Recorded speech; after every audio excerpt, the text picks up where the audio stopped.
Are you the best footballer in the world right now? I think so, yes. In my mind, I'm always the best. I don't care what the people thinking, what they say. In my mind, not just this year, but always, I'm always the best. I'm always going to say that. Welcome to Level Up Talks. No matter how far away your goal is,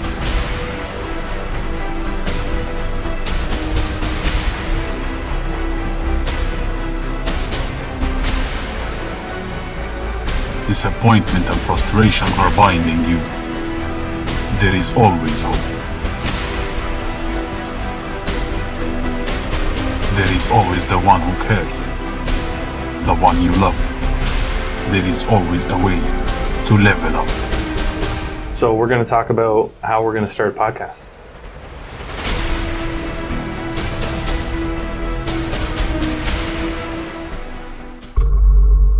How you doing? Good, how are you doing? Good. Yeah. Good week? It has been a good week, yes. Yeah, overall. Overall. Yeah, Overall, good ups and week. downs. Nice to see some nice weather.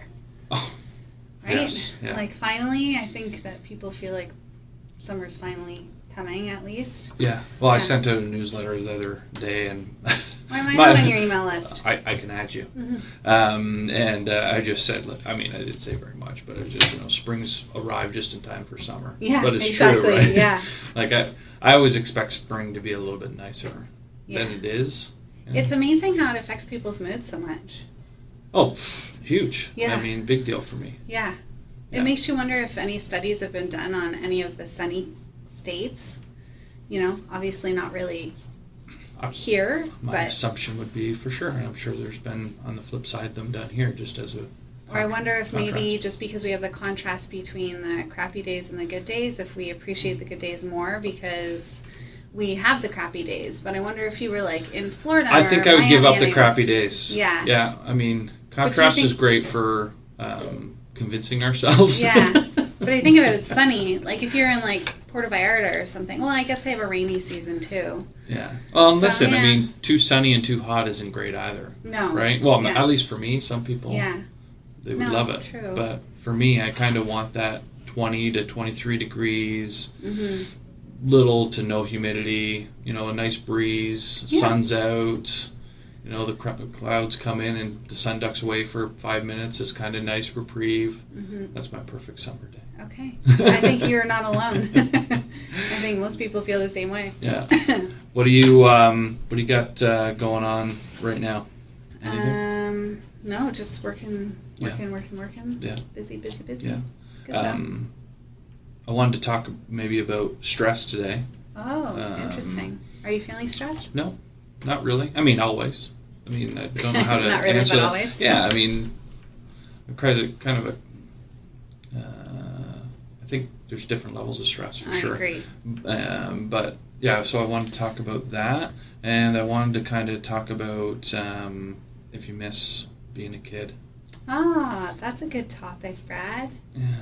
This is interesting. Okay, do you miss being a kid? Let's just go there. Sometimes, yeah. No, I Okay. mean, my son now is 16. I'm seeing him, and that element of life where I think a lot of us can kind of flip back to, and those were hopefully some of our good memories. There's times where I'm like, yeah, I would like to visit. Mm-hmm. I think I actually enjoy watching my son grow up more than I did growing up. If that makes sense. I would love to hear you explain why. Yeah. I mean, I can't say that I have bad memories in my childhood, but I moved a lot. We moved a lot of different places. So, I always was meeting new people, having to kind of merge my way into new schools, and I found that transition sort of difficult. I think it gave me a lot of great skills because I can very easily, jump into a group of people and start talking to them fairly easily. But I think overall, when people think of their childhood, I think a lot of it is filled with good things because they had friends that they had for a long period of time that they developed very strong relationships with. Mm-hmm. So, I don't know. I just really enjoy watching Dean grow up. I really enjoy What is it watching about watching him? Yeah. Watching him play, that fun, carefree, no stress. Just the learning. I love watching the wheels in his little brain turn as he's discovering things or talking or moving or just getting the hang of like balancing on something. Right. You know, that's really cool. It's cool to watch that whole process unfold. Right. It brings me like an unbelievable amount of joy. Yeah, no, I was just having this conversation with someone else the other day about watching your kids just think. Yeah. You know, and then the light bulb going off or having a conversation. And I was saying that, you know, kids are as smart as we are. They just don't have the experience or the wisdom as a result to make maybe decisions that we would. Yeah. But they're so smart. And it is so rewarding to have a conversation with your son or daughter, whoever it is, a young person, quite frankly, because maybe of the lack of wisdom. Yeah. I mean, that's kind of interesting to think about. Yeah. That. There's something I really enjoy about watching them hang out and talk to each other. Like my little guy's only 6, but you know, watching him between that ages of like 3 and 6, as he plays and starts talking and like what they're talking about, and like it's just fascinating. What do you miss from being a kid? I think just the carefreeness, right? Like the no stress. You're not worried about anything. Yeah. You're not. But then at the same time, I find that I battle a lot of helping Deegan work through caring too much about little things that don't really matter, right? Sure. The whole like what so-and-so thought of me, or, you know, as you Right. get older, you know, you're carefree when you're young, but at the same time you worry about these little insignificant things. Right. So for example, the other day he got up and he didn't want to they were doing a class trip at the gymnastics club, and all of a sudden he had gone the week before and he loved it, and then he came back that day or that morning. I said, "It's gymnastics today, are you excited?" And he said, "No," and he starts crying, and I said, "Dean, what's wrong?" And he says, "Oh my gosh," he's like, "I couldn't get my socks on when I was there. Like I was the last one to get my socks on and everybody had to wait for me," and he started crying as he was talking about it. And so then we decided that we would put him in these really easy short socks that were like super easy to get on. And as soon as he tried putting one on and it flew right on his foot, he was like, "Oh my gosh, I'm going to be the first one to get my socks on today." And then he Right. was really excited to go to gymnastics. So we like to think that they were carefree, but they still stress a lot about Sure. little insignificant things. Sure. So Well, I've heard this told to me, and I've probably said it to my own kids, is, you know, you have nothing to stress about. Just wait until you get older. But do you Right. think that, you know, our challenges are different? We're not necessarily stressing about socks, but we're stressing about something. Absolutely. I mean, is it the same principle that we just kind of need to take some advice from somebody else, like not in this, maybe your mom or somebody, to kind of move through it? Like, I mean, stress is stress, isn't it? yeah.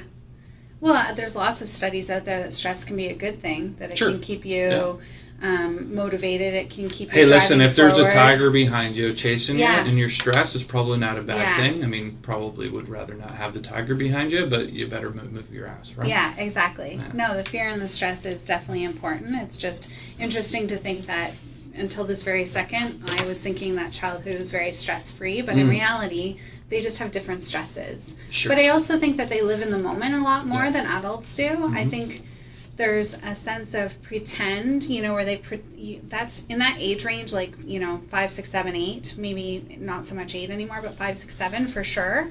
They're doing a lot of pretend, where they're picking up a broom and they're picturing themselves, you know, traveling. We should be around the doing world that on- more Yeah. now.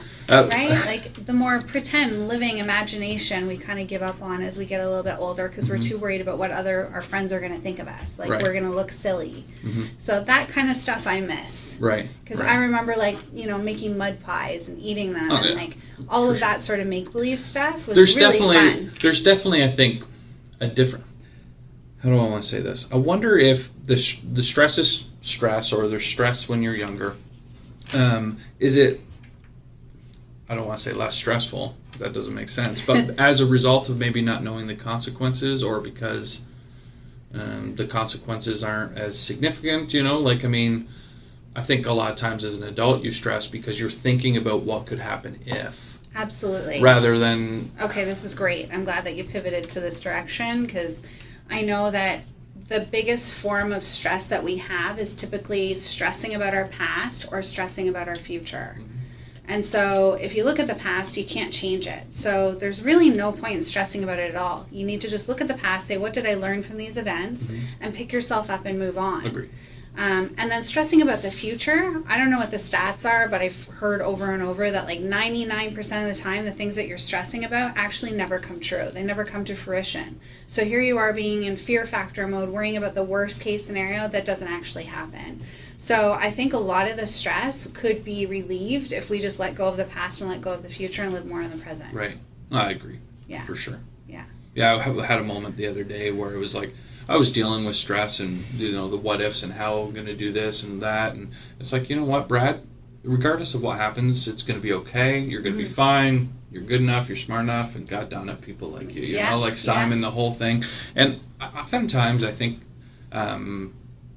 we forget that. Yeah. You know, so, I mean, having that self-talk. Yeah, self-talk is so important. We're doing it whether you're aware of it or not. Absolutely. You know, it's just normally, and, you know, I had this happen with Deegan the other day. After soccer, he started saying somebody on the soccer field had called them a bunch of losers. And he really took that to heart, and he cried all the way to the car, saying, you know, somebody said we were losers. And I said, Deegan, you're not a loser. And he's like, I'm a terrible soccer player. I'm awful. And nobody can, like, everybody gets a ball away from me. And he's just started beating himself up. And so I had to remind him, I said, Deegan, like, if anybody else talked to you the way you're talking to yourself right now, I would be very upset, and so would you. And you would never allow anyone else to talk to you that way. So why are you allowing yourself to talk to yourself that way? Yeah.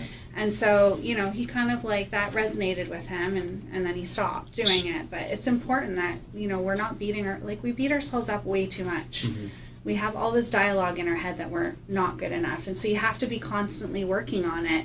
I think people think with positivity, law of attraction, you know, motivation, whatever you want to call it, I think they think like once you get it, it's just like a switch, it's going to stay on. But it's not. It's something you have to work on every single day. Like as long as you're living, you need to be developing. Right. You need to be self-talking and, you know. So on that point, so I hate bullying. Hate it. I've definitely been a victim. I've definitely probably been a deliverer. I shouldn't say probably. I haven't made all the right choices when I was younger. Well, I Feel think that's just regret being for kids. those types of things. Sure, it doesn't make it right because I don't like that excuse of, oh, well, they're just kids and they're making someone feel horrible. At what point, though, on not specifically the line that you brought up or the example, but where is that self-talk or that feedback actually positive and where you need to make some decisions on that feedback and then pivot? Like, where do you balance that? What do you mean? Elaborate a little bit more. So I will use the example of that you're saying with your son. So he's not doing well at soccer for whatever reason, and maybe the kids are over-exaggerating and he's not as bad as what they're saying or whatever. Where do you say, you know what? Yeah, I'm not as good as the other kids, but damn it, I'm going to be better and I'm going to go practice more. Yeah. Well, I think at age 6, it's a little harsh for me to come out and say... bad example. That's why I didn't want to use that as an example, for sure, but just on the I spot. see where you're going with it. Yeah. I see where you're going with it. I don't know. I think ultimately it can't be somebody else telling you need to work harder and be better. It has to come from within yourself. You know, it's like I said to Deegan, you're 6 years old, honey. Like, you're here to have fun. Did you have fun today? Because that's all that matters. Honestly, it's all that matters is did you have fun? Your skills will come and develop as you want them to come and develop. And if you want to be better, then we just need to practice. And I had to explain to him that we're not all good at everything, you know, and there's certainly lots of things I'm not good at, So and that's okay. Is that part of the process of actually the good part of doing, like not being, like to realize that younger? Yeah, at a young age? I think Like, it's hey, important because, you know, they're caught up in this world of like perfection, and they're caught up in this world of the land of the instant. They get instant gratification so often on YouTube and videos and just, you know, hey, I want to buy this, and the parents go on Amazon and buy it for them. Like they're just getting used to this world of perfection and instantaneous gratification. So I think they have to recognize that like not all things are perfect, not all things are going to come instantly. So I have a little bit of a conflict here because I'm the type of person that doesn't think that we're all great at different things. We all have a certain skill set that we will really excel at. But I did listen to or read a book recently that really talked about the growth mindset and saying, well, that's really limiting because you can actually develop those skills. Yes. But at what point, like, where's the... I guess I struggle with understanding, like, where to come down on that, because I think there is a certain level of balance to it. It's Yeah. like, I mean, give up because you suck, or Yeah. you know what? No, you can get better at this. Where do you kind of put the ball down? Where do you kind of pick it up? Yeah. Like, do you I think do it you ever was- struggle with I that, think or have you? I think I listened to a podcast yesterday by Ed Milet, Mhm. and I think he actually talked about this, and he talked about like, you might not be really great, and so if you have a disability of some sort, like that's, causing you to not be able to run properly, then you're probably not going to be an NBA Yes, all-star sure. athlete. Yeah. However, Yeah.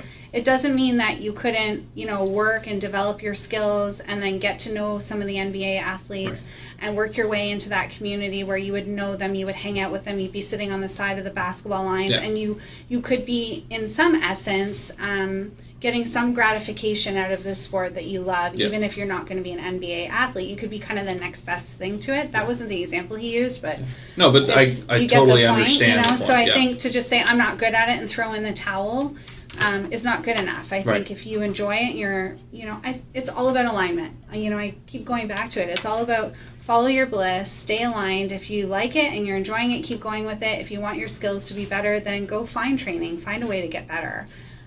And find a way to align yourself with that division in some form. If you could go back to one moment when you were younger, what would it be? If I could go back, Or kind of a theme. What would the theme be, or a moment? specifically? Vacations. Yeah. That for me was a really great memory as a child. Vacations, camping. It was really just family time, spending time with friends. It's not the insignificant little moments that you remember. I feel like it's more like the bigger moments that you remember, right? It's not the everyday stuff. It's the, moments of like going to parks and zoos and like going out and doing things specifically. Yeah, yeah. No, I think if I could go back, I'd like to take a vacation of a week in my, let's say, grade 10 year, grade 11 year. Oh, interesting. Why? I think because I the friends, the people, I would definitely, I think, interact a little differently just based on my wisdom now.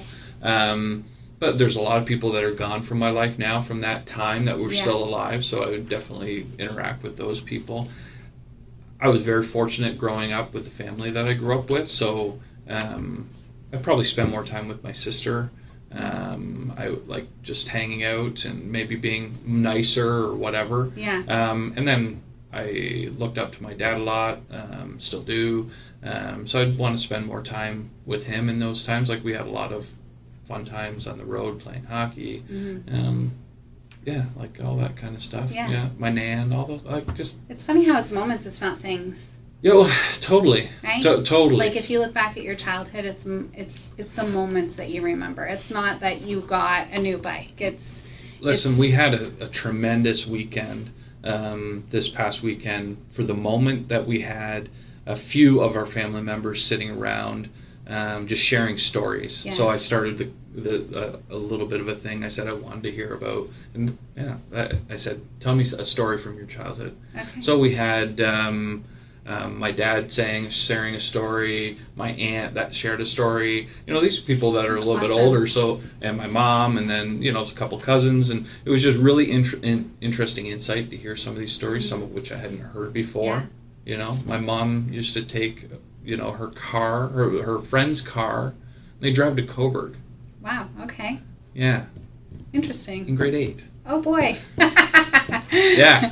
Yeah. And if you knew my mom, you Yeah. never would ever think Guess, that, right? yeah. Sorry, Mom, that one slipped. But that you can't get in trouble now. But just little things like that Yeah. give you insight to some of the people that That's you know. your legacy, right? So if you don't keep sharing the stories, then the legacies don't live on. So That it's is important. your legacy. Yeah, that is your legacy, and Yeah. that's where that post on the weekend, if you saw it, came from. I was just hearing these amazing stories from different people that I know and love, and I'm going, these are the stories that we're going to talk about when you're dead and gone. Absolutely. And don't you find it interesting too? Like I find with Deegan that he keeps asking me the same stories from his childhood.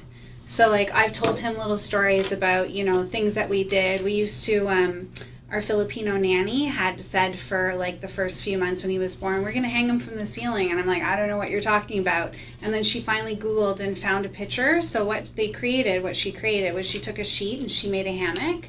And then we actually ended up tying it onto the Jolly Jumper frame that we had. Yeah. And so we tied it on there, and that's how he used to sleep. He used to sleep in this little sheet blanket that used to go in, and his arms would be crossed, and he'd be all snuggled in there, and he loved it. He literally slept in that thing till he was about 2, and his butt was touching the floor. Yeah.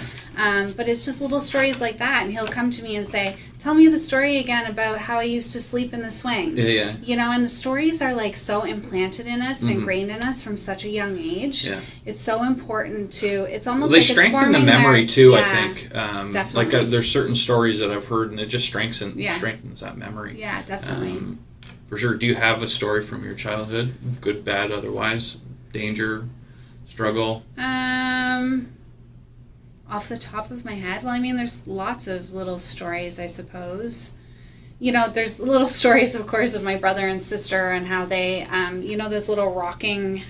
You have a brother little, and sister? Yeah, I have an older brother and older sister. My sister was 14 years older. My brother's 12 years older. And Wow, that's a big difference. Yeah, big difference. Yeah. And my sister was like exhausted. She had like a track meet or something one day, and she put me on the counter of the kitchen, and the bouncing thing just kind of like eventually bounced. Like I eventually bounced myself right off the kitchen counter. So there's like stories like that that you remember that you probably subconsciously hold and hate. You know, I probably hate my sister for you know, for that subconsciously. I probably have to like, you know, forgive her for those things. But there's, you know, little stories like that, and then there's just childhood memories. Yeah. So. Yeah, I remember just driving bikes around the town of Desirano where I grew up and just being carefree. And I think about all the rules that exist now. Like they didn't seem to apply to us. And I don't know if that's a good thing or a bad thing.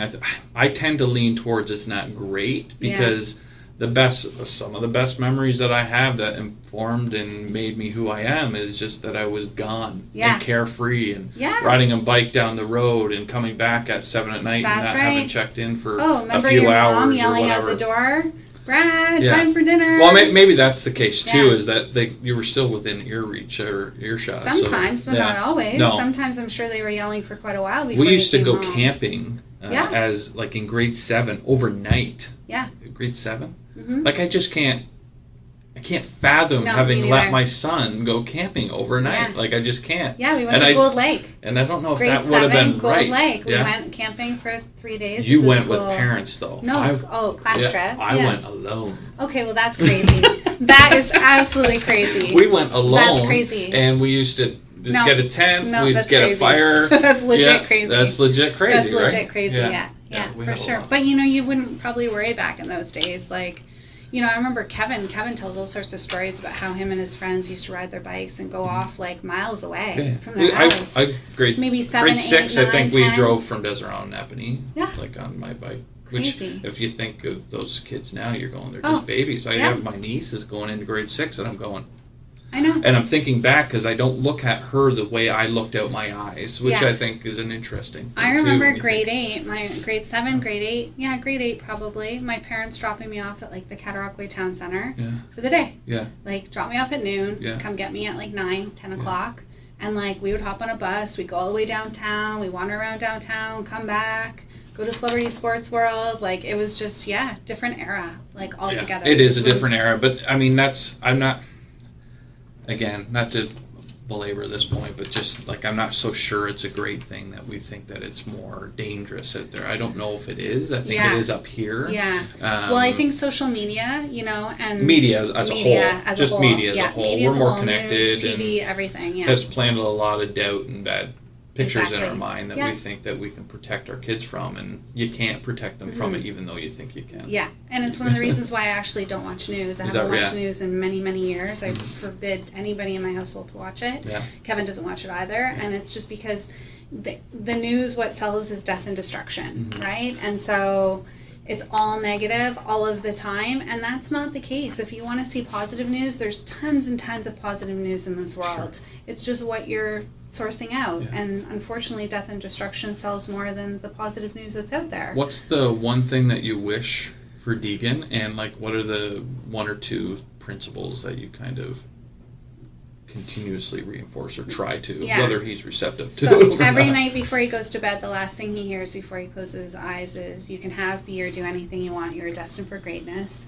And that's honestly, like, if he learns nothing else from me, I hope he learns that and that alone. I hope he has this unwavering faith that he can literally have, be, and do anything he wants. I think it was probably the best principle that my parents ever installed in me, and I think it's probably the best thing you can do for your kid. Yeah. Yeah. Because I think they're filled with so much negative self-talk and negative, kids teasing and saying, "Oh, you'll never do that, you'll never be that." So if you can ingrain that at a young age, I think then they're indestructible. They'll go on and do really big things, because I really hope that he does believe that he's destined for greatness, because that will No, that's force him powerful. to keep pushing through, right? Yeah, yeah. And myself, it's to be yourself, and to make today as good as you can. I say that to my daughter. I probably didn't say that as much to my son, because that's been a new revelation for myself. You mature as a parent too, but I've always told the kids to be themselves, and that to be kind. Kindness is a really big thing for me, and sometimes we all have weak moments, but and we're not as nice as we should, right? Whether that's just talking about someone when they're not around or whatever the case may be, we could all be a little bit more kind, and those things are very, very important to me. Yeah. The other powerful thing too is I really teach Deegan about gratitude, about being grateful every day, grateful that he has running water, grateful he has indoor plumbing.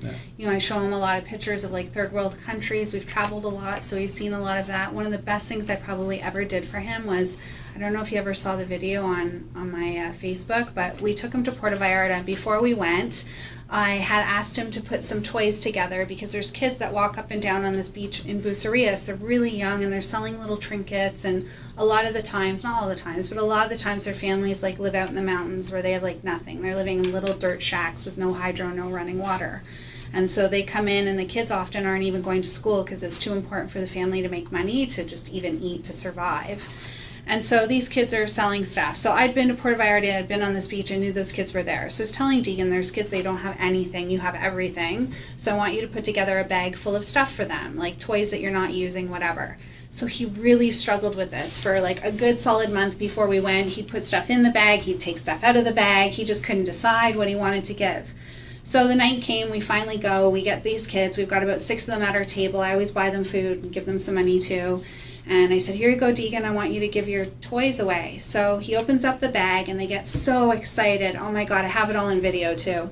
They get so excited, they're almost crying, because like there's like little balls that light up. You and, like, shared that on Facebook too? Yeah, I have it on Facebook. I'll try and get the link, and we can add it on here. Yeah. And so they're all looking at it, and they're so excited, and Deegan instantly bursts into tears, like full blown, not a little bit of crying, but like full on sobbing, can barely even speak.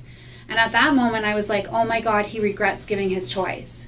He feels bad. He wants to take them back, but he doesn't know how to ask them back. As a 6-year-old, I can understand. Yeah, that, right? 5, That's what went through my mind. And then I said, Deegan, like, what's going on? And he's like trying to talk through it. And he says, "You know why I feel bad and why I'm crying? Because it broke my heart. It hurts so much because they're so happy."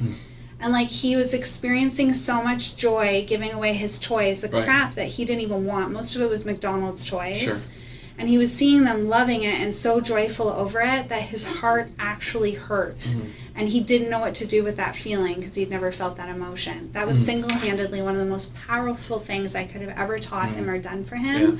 It really, from then what on he did in, for you too, yeah. like you indirectly gave yourself a gift by instilling those things in him. Yeah. And seeing that from something, from your son or from, is quite amazing, right? So now every time we go there, he gets excited because he gets to put together another bag. And we've done this a few times now where we've given out stuff to them.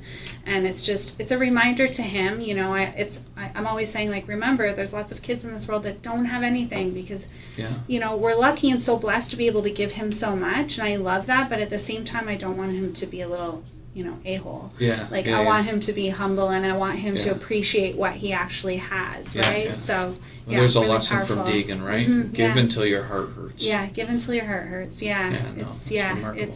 I'll show it to you after. Awesome. Well, I think we should end it there. Yeah, agreed. Awesome. Yeah, another Thanks. great session. Oh, double. High 10. High 10. All Bye. right, see ya. Bye-bye.